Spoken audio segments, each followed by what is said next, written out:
इस टाइम हम tourism peak पे है। इस टाइम टूरिस्ट की काफ़ी जो है बाहर से आ रहे हैं इस टाइम।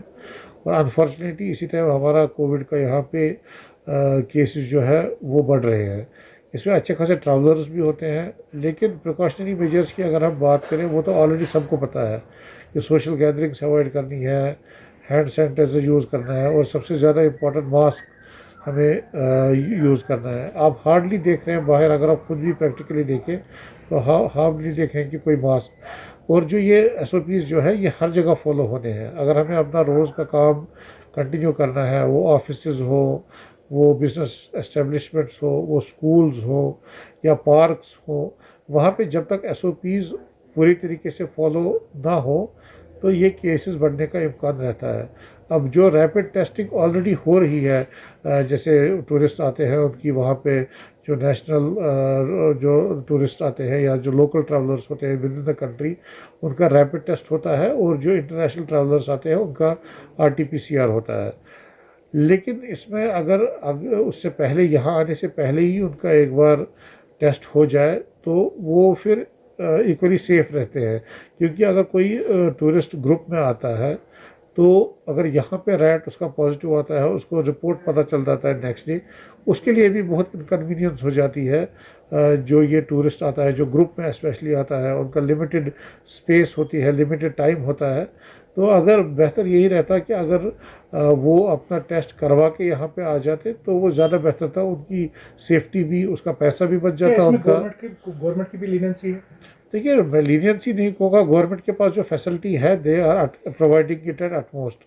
अगर हम लोकल गवर्नमेंट की बात करें, वो यहाँ पे उनका टेस्ट फ्री ऑफ कॉस्ट होता है वहाँ पे एयरपोर्ट पे, जो भी उनके पास अवेलेबल फैसिलिटीज़ है। लेकिन अगर अगर टूरिस्ट की बात करें, वो इतना पैसा खर्च करते हैं अपनी यहाँ पे एंजॉय करने के लिए, वो होटल्स का खर्चा हो, बाकी सैर सपाटे का खर्चा हो। लेकिन अगर वो ये टेस्ट करके आ जाए तो वो भी काफ़ी सेफ रहेंगे, उनका पैसा भी बच सकता है। अगर वहीं पे वो डिटेक्ट हो जाए कि खुदा न खास्ता कोई पॉजिटिव है, वो अपना टूर जो है वो अपना पोस्टपोन करे या कैंसिल करेगा, उसमें उसके भी पैसे बच जाएंगे। और जो यहाँ आके फिर पॉजिटिव होने पे परेशानी हो जाती है, उस पर भी उसको राहत मिल सकती है। सर, अगर देखा जाए तो इस टाइम जो जवाहरलाल नेहरू मेडिकल ये हॉस्पिटल है रैनावाड़ी का, that has been designated as the place जहाँ पे ये टूरिस्ट रिलेटेड ट्रैवलर्स जो पॉजिटिव आते हैं उनको एडमिट किया जाता है। ये 1-2 दिन पहले ही ये ऑर्डर हुआ है।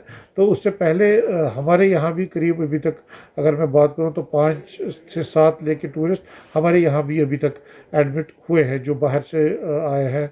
और वो फॉरेन कुछ लोग ऐसे भी आए थे जो आउटसाइड कंट्री आए थे, और कुछ लोग ऐसे थे जो local with in the country आए थे, वो यहाँ पे हमारे पास एडमिट रहे हैं।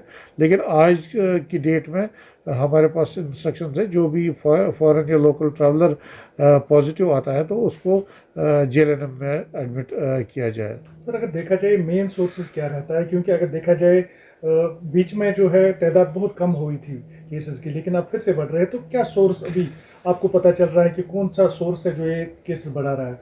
देखिए, सोर्स तो नहीं होता है। मैं यही कहूँगा कि जैसे रुझान पिछले साल हमने देखा था, साउथ से स्टार्ट हुआ था, फिर महाराष्ट्र में पीक हुआ था, उसके बाद फिर बाकी कंट्रीज़ में, बाकी स्टेट्स में या यूटीज़ में केसेस बढ़े थे। और अगर आप इस बार देखें, रुझान ऑलमोस्ट सेम है। इस टाइम आप देख रहे हैं या फिर 1 महीने पहले देख रहे थे कि वही महाराष्ट्र में ही पीक हुआ। अभी भी वहाँ पे इतने सब्सटेंशियल नंबर ऑफ केसेस वहाँ पे आ रहे हैं, और अब ये बाकी स्टेट्स में धीरे धीरे बढ़ रहा है। और कश्मीर में भी आप देखिए, पहले 50 तक केस पहुँच गए थे, लेकिन अब धीरे धीरे बढ़ रहे हैं। 550 तक का फिगर हमारे पास आ रहा है करीब डेली हमारे केसेस का। तो सोर्स तो मैं यही कहूँगा कि मेरे ख्याल में शायद हम खुद लापरवाह हो गए।